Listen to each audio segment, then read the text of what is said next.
ज्ञानतिमिरान्धस्य ज्ञानाञ्जनशलाकयः चक्षुरुन्मिलितं येन तस्मै श्रीगुरुवे नमः। हरे कृष्णा।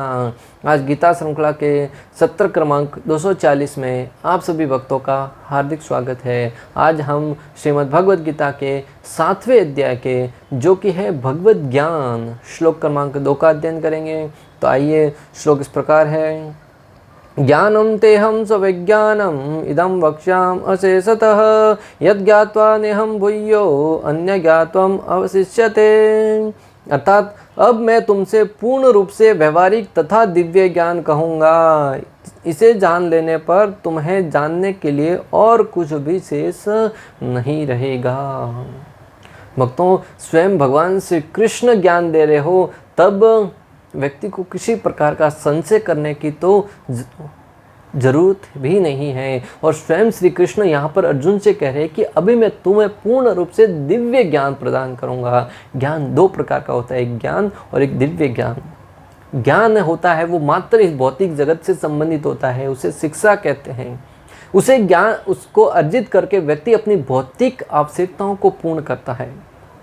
धन कमाने में वो सहायक हो सकता है, जीवन में कैसे रहना है उसके लिए सहायक हो सकता है, और अपनी शारीरिक आवश्यकताओं को पूर्ण करने में तो सहायक हो सकता है, परंतु वो ज्ञान उसके वास्तविक उद्देश्य को पूर्ण करने में सहायक नहीं होता।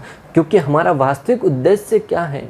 मनुष्य जन्म प्राप्त करके हमें भगवत धाम को जाना है, भगवत भक्ति करके। और वो सांसारिक ज्ञान जो शिक्षा है वो उसके बारे में हमें ज्ञान प्रदान नहीं करता। उसके लिए हमें दिव्य ज्ञान की आवश्यकता होती है, जो हमें भगवान के बारे में ज्ञान प्रदान करे, भगवत ज्ञान प्रदान कर सके। और उस दिव्य ज्ञान को प्राप्त करके व्यक्ति इस संपूर्ण सृष्टि के जो 84 लाख योनियों का भ्रमण है, उस समस्त योनियों में भ्रमण करने का जो चक्र है उसको काट करके भगवत धाम जाने को सफल बना सकता है। और वो एकमात्र मनुष्य योनि में ही संभव है, क्योंकि मनुष्य जीवन है उसकी तुलना एयरपोर्ट से की गई है।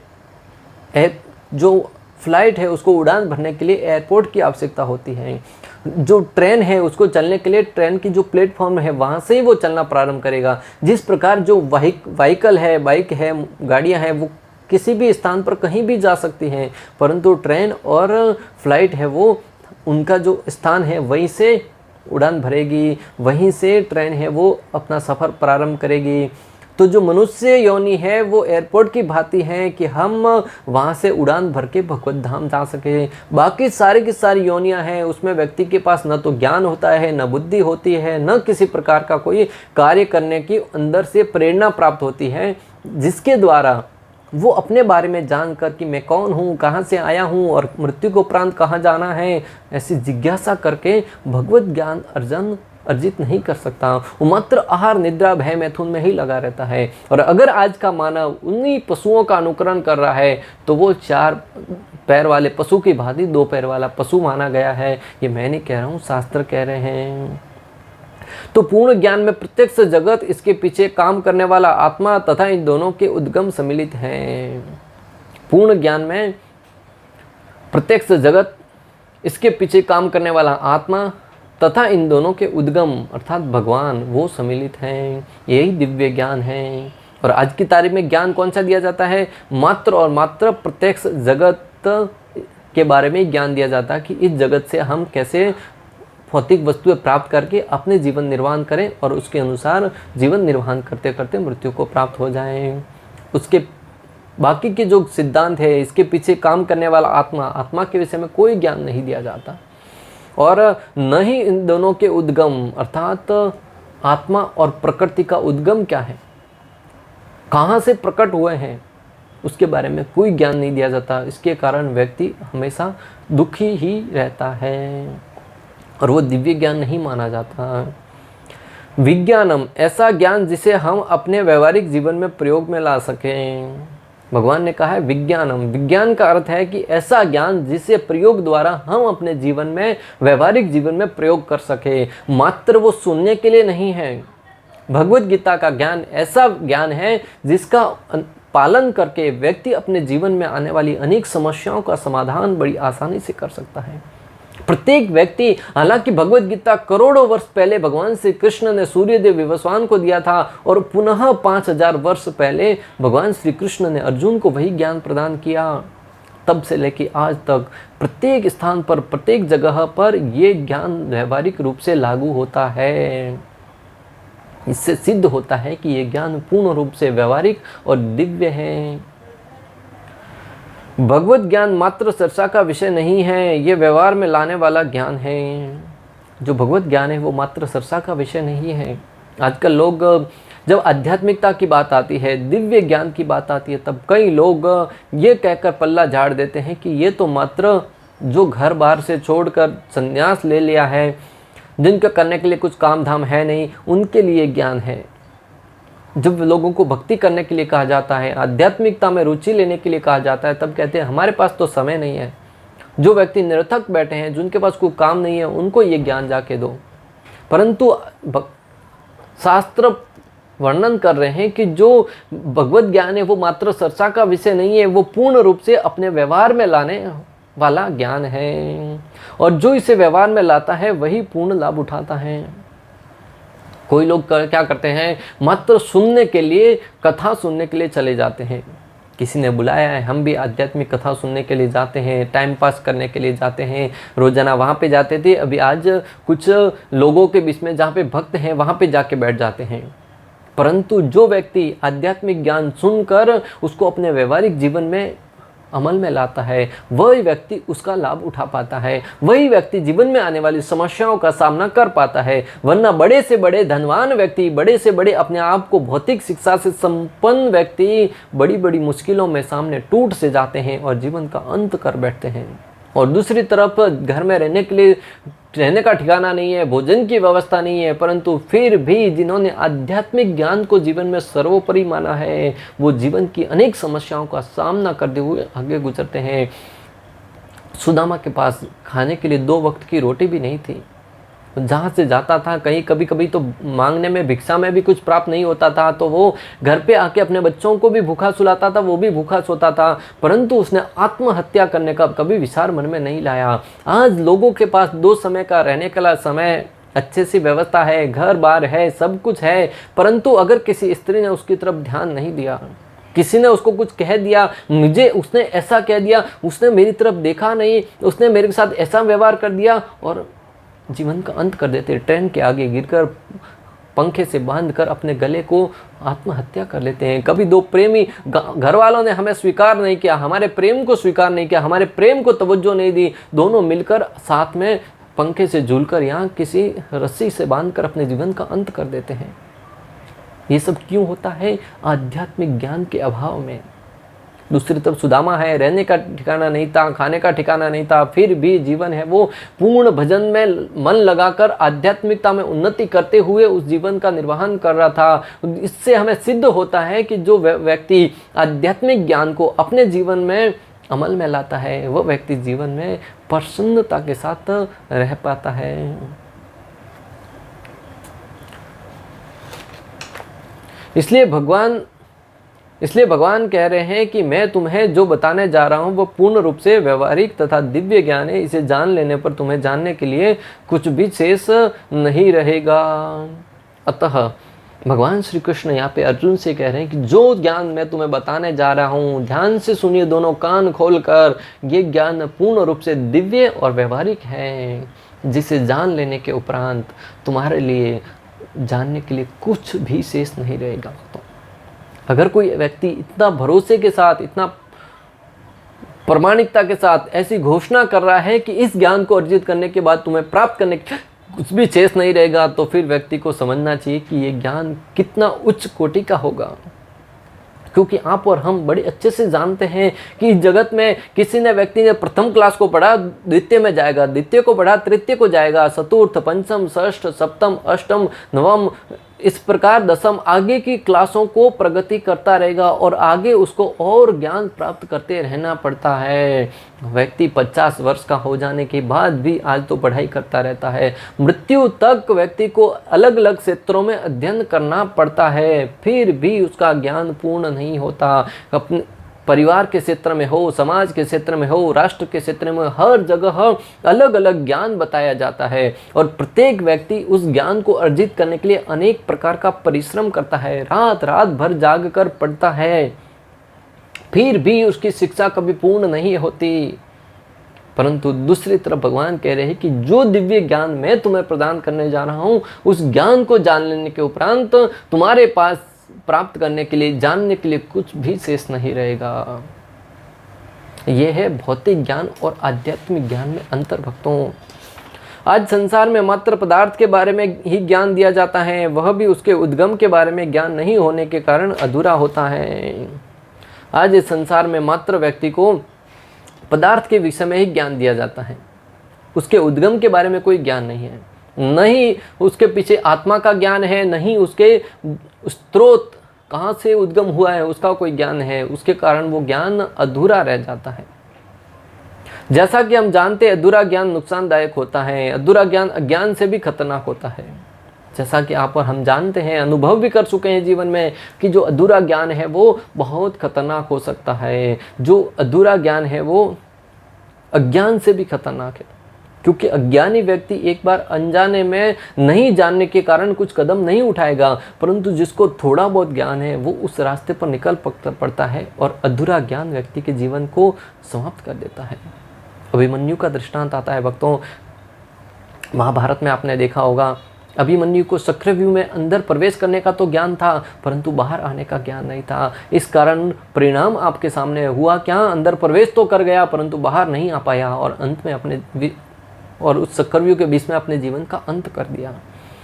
उसी भांति जो आधा ज्ञान है वो बहुत खतरनाक है भक्तों, क्योंकि अधूरे ज्ञान के आधार पर व्यक्ति, बाकी जो योद्धा थे वो अंदर प्रवेश ही नहीं कर पाए तो उनके जीवन को सलामती रह गई, परंतु जिसको थोड़ा बहुत ज्ञान था, अभिमन्यु, वो अंदर प्रवेश कर गया और उसके जीवन का अंत हो गया। दृष्टांत इसलिए दे रहा हूँ, हो सकता है वो भगवान की लीला हो, परंतु इस भौतिक क्षेत्र में भी जिस व्यक्ति को अधूरा ज्ञान है वह व्यक्ति अपने जीवन में खतरों से खाली नहीं है। और जो मात्र पदार्थ के विषय में ज्ञान रखता है, उसके उद्गम के बारे में ज्ञान नहीं रखता, भगवान के बारे में ज्ञान नहीं रखता, उसके प्रमाणिक स्रोत के बारे में ज्ञान नहीं रखता, वो हमारे जीवन के लिए बहुत ही खतरनाक सिद्ध हो सकता है। तो क्योंकि अधूरा ज्ञान अहंकार को उत्पन्न करता है, अधूरा ज्ञान है वो अहंकार को उत्पन्न करता है। अक्सर आप देखिएगा, जब व्यक्ति के अंदर थोड़ा बहुत कुछ शिक्षा ग्रहण कर लेता है, ज्ञान अर्जित कर लेता है, तो उसके अंदर स्वाभाविक अहंकार आने लगता है। उसके पाँव है वो ज़मीन पर नहीं टिकते, फिर सातवें आसमान में चलने लगता है। तो लोगों को थोड़ा बहुत भी सम्मान नहीं दे पाता। और जो पूर्ण ज्ञानी होता है वो धीरे धीरे स्वाभाविक ही नम्रता आती है उसके अंदर, क्योंकि जिस प्रकार पेड़ के ऊपर फल नहीं लगे होते हैं तो पेड़ है वो अकड़ा हुआ रहता है, उसकी टहनियाँ है वो ऊपर की तरफ रहती है, लेकिन जैसे फल लगते हैं ना वो स्वाभाविक नीचे झुकने लगता है। उसी प्रकार जिसको ज्ञान नहीं है, अज्ञानी है, थोड़ा बहुत ज्ञान प्राप्त किया है, वो अकड़ता रहता है। जिस प्रकार पेड़ के ऊपर फूल रहते हैं, अभी फल नहीं लगा, फूल लगे रहते हैं, तो वो टहनियाँ ऊपर रहती है, लेकिन फल लगने पर स्वतः नीचे आती हैं। उसी भांति जिस व्यक्ति को पूर्ण ज्ञान हो गया है वो नम्र हो जाता है, और आधा ज्ञान है वो अहंकार का कारण बनता है। वास्तविक ज्ञान व्यक्ति को नम्र बनाता है। विद्याम ददाति विनयम, विनयाद याति पात्रताम, पात्रत्वात् धर्म आपनोति, धनात् धर्मम तत्सुखम। अर्थात विद्या यानी ज्ञान हमें विनम्रता प्रदान करता है, विनम्रता से योग्यता आती है। जो विद्या है, ज्ञान है, वो व्यक्ति को विनम्र बनाती है, और विनम्रता से व्यक्ति के अंदर योग्यता आती है, और योग्यता से हमें धन प्राप्त होता है। जब व्यक्ति योग्य हो जाता है तो उसको धन प्राप्त होता है, जिससे हम धर्म के कार्य करते हैं और हमें सुख मिलता है। वो और जिसको ज्ञान है वो धन प्राप्त करके भी धर्म के कार्य करेगा। वरना आज क्या होता है भक्तों, धन प्राप्त होने पर अनेक प्रकार के गलत कार्यों में प्रवृत्त होता है। नशा करने में, जुआ खेलने में, मांसाहार करने में, पर स्त्री संग करने में, ये सारे के सारे गलत कार्यों की तरफ जब व्यक्ति मुड़ता है ना, तो उसकी अधोगति प्रारंभ हो जाती है। और वो क्यों होता है? तथाकथित गलत तरीके से धन अर्जित करने के कारण वह व्यक्ति गलत कार्यों की तरफ लग जाता है। आज हम देख रहे हैं कि देश में सब जगह हाहाकार मचा हुआ है, ऑक्सीजन की कमी है, अनेक प्रकार की दवाइयों की कमी है, परंतु बहुत सारे ऐसे लोग हैं जो अपने आप को धनवान तो मानते हैं, बड़ी बड़ी कंपनियों के मालिक मानते हैं, परंतु उसके अंदर दया और सही ज्ञान नहीं होने के कारण उस ऑक्सीजन जहाँ पे लोग एक एक सांस के लिए तड़प रहे हैं, वो अपने गोडाउन में उसको जमाखोरी करके रखते हैं और बड़े ऊंचे दामों पर उसको बेच रहे हैं। और उसका मकसद क्या है? धन प्राप्त करना। और धन प्राप्त करने का उद्देश्य क्या है? उससे जीवन में इंद्रिय भोग करना। तो हुआ कि नहीं, जिस धन को प्राप्त करके वो अपनी अधोगति प्रारंभ कर रहा है, उस धन से क्या करेगा? नशा करेगा, जुआ खेलेगा, मांसाहार करेगा, परस्त्री संग करेगा। ये सारे के सारे कार्य करके वो अपने इंद्रिय भोग करने का प्रयास करेगा और वो उसको नरक की तरफ धकेलता हुआ प्रतीत होगा। परंतु जो वास्तविक ज्ञानी है, उसके पास धन भी होगा तो वो धर्म के कार्य में लगाएगा, दूसरों की सेवा करने में लगाएगा, परहित करने में लगाएगा। उससे उसका नम्रता है, उसके गुण है, वो और बढ़ते जाएंगे। आज वास्तविक ज्ञान के अभाव में तथाकथित ज्ञानी अपनी विद्वता और वैभव प्रदर्शित करने के लिए हमेशा आतुर रहते हैं। और जब व्यक्ति को अधूरा ज्ञान होता है तो उसको अहंकार छलकने लगता है। इसलिए तो आज हम देखते हैं संसार में अपना वैभव और अपनी प्रसिद्धि, अपना यश है, वो चारों दिशाओं में लोग बताना चाहते हैं, दिखाना चाहते हैं। एक कहीं से डिग्री प्राप्त कर ली, उस डिग्री को गले में टांग के ही घूमते हैं, या घर में दीवार पर बड़े से शोपीस में लगा के रखते हैं। अनेक प्रकार के मेडल जीते हैं, घर में अनेक जगह पे लगा के रखते हैं। कोई आता है बाहर से मेहमान, सीधा उस स्थान पर लेके जाते हैं, देखो उस क्षेत्र में मैंने ये सफलता हासिल करी, उस क्षेत्र में ये सफलता हासिल करी। अरे भाई, तुम्हारे अंदर गुणवत्ता होगी, लोग स्वतः जान लेंगे। वो उसी प्रकार जब उसको अधूरा ज्ञान है मात्र भौतिकता के क्षेत्र में, वो उसके अहंकार का कारण बनता है। परंतु वास्तविक ज्ञान है, वो व्यक्ति के अंदर नम्रता लाता है। एक बार एक व्यक्ति गांव से शहर की तरफ गया था, बहुत ज्ञान अर्जित करके आया, अर्थशास्त्र के विषय में, गणित शास्त्र के विषय में, भूगोल शास्त्र के विषय में, ज्योतिष शास्त्र के विषय में ज्ञान अर्जित करके आया। अपने आप को सीना चौड़ा करते हुए गांव की तरफ आ रहा है। गांव में सब लोग अनपढ़ हैं, बिना किसी ज्ञान के हैं। अपने गांव को जाने के लिए उसको एक नदी को पार करना था और वहाँ पे उसको नाव का सहारा लेना पड़ा। नाविक से पूछा, भाई मुझे अपने गाँव को जाना है, तुम चलोगे क्या? नाविक बोला, मेरा तो काम ही यही है, रोजी रोटी कमाने के लिए यही कार्य करता हूँ, चलो बैठो। वह व्यक्ति अपना, वो बेचारा जो गरीब था, नाविक था, वो धोती कुर्ता पहने हुए बैठा हुआ था, शायद ऊपर कुर्ता भी नहीं पहना हुआ था, मात्र धोती पहना था। नाव को ठीक किया, चलाने लगा और दूसरी तरफ अपने आप को पढ़ाई लिखाई करके शहर से आया है, अभिमान में चौड़ा हुआ बैठा है, टाई वगैरह पहना है, सूट वगैरह पहना है, अनेक प्रकार से सुसज्जित होकर बैठा है। अभी अपने ज्ञान का उसके सामने प्रदर्शन तो करना, कैसे मालूम पड़े कि व्यक्ति विद्वान होके आया है। बड़ी बड़ी डिंगे मारने लगा, उस व्यक्ति से कहने लगा, नाविक से, अरे तुम्हें अर्थशास्त्र का ज्ञान है कि नहीं? अभी बेचारे ने अर्थशास्त्र, उसको ठीक से नाम भी नहीं बोलना आता। बोले, उसका तो जो आपने बोला उसके बारे में मुझे कुछ ज्ञान नहीं है, मैं तो बचपन से यही कार्य करता आया हूँ। बोले, बस तुमने ये कहकर तुमने अपनी 25% जीवन है वो बेकार कर दिया। फिर कहा कि तुम्हें गणित शास्त्र का ज्ञान है कि नहीं? बोले, ये क्या होता है, मैंने इसके विषय में नहीं सुना। बोले, ये कहकर तुमने अपना 50% जीवन है वो बेकार कर दिया। फिर बोले, तुम्हें भूगोल शास्त्र का ज्ञान है कि नहीं? नाविक ने बेचारे ने पहले की तरह अब की बार भी कहा कि इसके विषय में मैंने कभी सुना ही नहीं है, तो ज्ञान की तो बात ही कहाँ आती है। बोले, ये कहकर तुमने अपना 75% जीवन है वो बेकार कर दिया। अंत में कहा, तुम्हें ज्योतिष शास्त्र का तो ज्ञान होगा ही। नाविक ने कहा, नहीं है भाई उसके बारे में। तो बोले कि तुमने पूरा का पूरा 100% तुम्हारा जीवन तो बेकार है, कुछ काम का नहीं है, मात्र तुम इस धरा पर भार हो। दूसरी तरफ नाविक है, वो अपने धुन में मस्त था, भगवान का नाम ले रहा था, भगवान के नाम में मस्त था, उसको कुछ परवाह नहीं था वो व्यक्ति क्या बोल रहा है। थोड़ा आगे गए, उसको अभी भी गर्व था कि वो व्यक्ति के ऊपर प्रभाव क्यों नहीं पड़ रहा मेरे कुछ कहने का। देखा कि अचानक से नदी में थोड़ा बाढ़ सा आने लगा, पानी है वो ऊपर ऊपर उछलने लगा, लहरें हैं वो तेज होने लगी। उस अवस्था में व्यक्ति को नाव है वो पलटने के चांसेस बढ़ जाते हैं।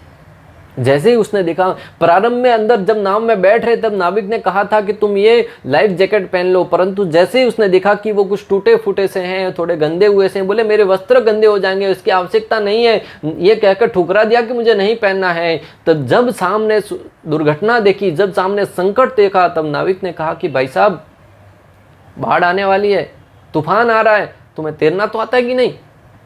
बोले, नहीं मुझे तो तैरना नहीं आता है।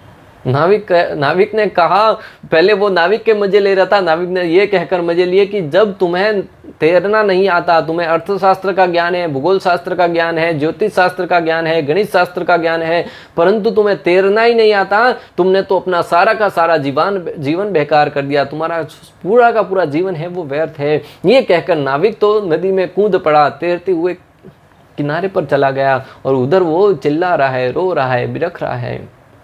मैं आपको जो भक्तों बताना चाहता हूँ कि आज के जीवन में व्यक्ति को वास्तविक ज्ञान क्या है, आध्यात्मिक ज्ञान की भगवान के विषय में जाने, भगवान के विषय में ज्ञान अर्जित करके भगवान को प्राप्त करने के लिए प्रयत्नशील हो। जो नाविक था वो पढ़ा लिखा नहीं था भौतिक दृष्टि से, परंतु उसको इतना ज्ञान था कि मुझे भगवान का नाम में हमेशा लीन रहना है, हमेशा सुबह शाम भगवान की पूजा करता था, भगवान के नाम में पूरे दिन मग्न रहता था। दूसरी तरफ उसने हालांकि भौतिक क्षेत्र में अनेक प्रकार के ज्ञान अर्जित किया था, परंतु आध्यात्मिक ज्ञान अर्जित नहीं किया था और उसने अपना जीवन का अंत आधे रास्ते में कर लिया। उसके जीवन में हो सकता है कि भौतिक क्षेत्र में ज्ञान होते हुए भी वह जीवन में अगले जन्म में पता नहीं कौन सी योनि में गया होगा। और दूसरी तरफ अगर वो नाविक मृत्यु के उपरांत भौतिक ज्ञान नहीं होते हुए भी जीवन के अंत करेगा, तब उसको अगला जीवन है वो निश्चित रूप से या तो भक्त के परिवार में जन्म मिलेगा, या धनवान व्यक्ति के परिवार में जन्म मिलेगा, या स्वर्ग लोक को जाएगा जहां अनेक वर्षों तक भोग करेगा। उसके उपरांत पुनः इस पृथ्वी पर आएगा और अपनी भक्ति कंटिन्यू करेगा। आज हम देखते हैं कि वैज्ञानिक कई सिद्धांत देते हैं, समय के साथ उसमें संशोधन किया जाता है या पुराने सिद्धांतों को नकार कर नया सिद्धांत दिया जाता है। आज हम देखते हैं कि वैज्ञानिक अपनी दृष्टि से अनेक प्रकार के ज्ञान देते हैं, अनेक प्रकार के सिद्धांत देते हैं, परंतु समय के साथ या तो दूसरा वैज्ञानिक आता है उस सिद्धांत को नकार देता है, या उसमें कुछ संशोधन करने की आवश्यकता होती है। किसी ने कहा कि इस सिद्धांत के द्वारा हम ये विधि प्राप्त करते हैं, परंतु दूसरा वैज्ञानिक आया, उस सिद्धांत को ही नकार दिया। परंतु भगवत गीता का ज्ञान पूर्ण है, जिसमें किसी प्रकार के संशोधन की आवश्यकता नहीं होती, क्योंकि ये भगवान द्वारा प्रदान किया गया है, इसलिए दिव्य और पूर्ण है। परंतु जो भगवत गीता का ज्ञान है उसमें किसी प्रकार के संशोधन की कोई आवश्यकता नहीं होती। इसलिए तो श्रील प्रभुपाद ने भगवत गीता का नाम क्या दिया, Bhagavad Gita as it is. जैसा भगवान ने कहा वैसा का वैसा ही, जैसे तहे असी। भगवान श्री कृष्ण ने करोड़ों वर्ष पहले जो ज्ञान सूर्यदेव विवस्वान को दिया था, वही ज्ञान लगभग 5000 वर्ष पूर्व अर्जुन को दिया, और वही ज्ञान आज हम आपको और हम स्वयं अनुभव कर रहे हैं, समझ रहे हैं, जो श्रील प्रभुपाद ने हमें प्रदान किया है। उसमें किसी प्रकार का कोई संशोधन नहीं है। जो ज्ञान 5000 वर्ष पहले और करोड़ों वर्ष पहले जीवन में लागू होता था और जीवन में कार्य करता था, वही ज्ञान आज भी प्रत्येक स्थान पर, प्रत्येक जगह पर व्यक्ति के जीवन में पूर्ण रूप से व्यवहारिक ज्ञान लागू होता है। इससे सिद्ध होता है कि भगवत गीता का ज्ञान है वो पूर्ण रूप से व्यवहारिक है और पूर्ण ज्ञान दिव्य ज्ञान है, विज्ञान है। भौतिक ज्ञान मनुष्य की मनोकल्पना से प्रारंभ होकर वहीं तक सीमित रहता है। जो भौतिक ज्ञान है वो मनुष्य की मनोकल्पना से प्रारंभ होकर वहीं तक सीमित रहता है, उससे आगे मनुष्य को नहीं लेके जाता। आध्यात्मिक ज्ञान पूर्ण पुरुषोत्तम भगवान से प्रारंभ होकर गुरु परंपरा के माध्यम से हमें प्राप्त होता है, अतः दिव्य और पूर्ण है। परंतु जो आध्यात्मिक ज्ञान है वो भगवान श्री कृष्ण से प्रारंभ होकर गुरु परंपरा के माध्यम से हम तक पहुंचता है और दिव्य है और पूर्ण है।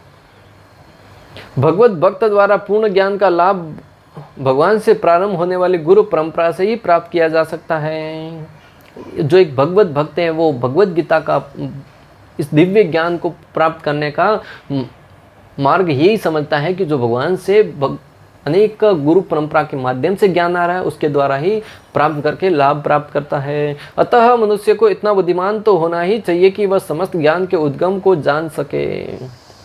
अतः मनुष्य को इतना बुद्धिमान तो होना ही चाहिए कि वो समस्त ज्ञान के उद्गम भगवान श्री कृष्ण को जान सके और उनको जानकर उनकी सेवा में अपने आप को लगा सके। क्योंकि जो जीव के उद्गम है। जब व्यक्ति इस भौतिक जगत में अपने माता पिता के शरीर से उत्पन्न होता है और अगर माता पिता की सेवा में नहीं लगता है तो उसका जीवन है वो व्यर्थ हो जाता है। उसी भांति अगर आप परम पिता परमेश्वर, पिता अहमद से जगतो माता धाता पितामह, परम पिता परमेश्वर श्री कृष्ण के बारे में जानकारी प्राप्त करके अगर उनकी सेवा में नहीं लगते हैं तो आपका जीवन है वो आध्यात्मिक जीवन नष्ट हो जाता है। आप कुकर सुकर की बात इस जीवन की अनेक 84 लाख योनियों में घूमते रहेंगे, भ्रमण करेंगे, दुखों को, अनेक प्रकार के कष्टों को सहन करते रहेंगे। इसलिए आज से ही श्रीमद् भगवद गीता का दिव्य ज्ञान अपने जीवन में उतार कर उसका पालन करते हुए भगवत ज्ञान को प्राप्त करके जीवन को सार्थक सिद्ध करने का प्रयास कीजिए। इस प्रकार श्लोक क्रमांक 2 का भक्ति वेदांत तात्पर्य पूर्ण हुआ। अंत तक हमारे साथ बने रहने के लिए आप सभी का हृदयपूर्वक, प्रेम पूर्वक बहुत बहुत धन्यवाद। शिला प्रभुपाद की जय। श्री श्री राधा गोपीनाथ भगवान की जय। श्रीमद् भगवद गीता की जय। हरे कृष्णा कृष्ण कृष्ण हरे हरे, हरे राम राम राम।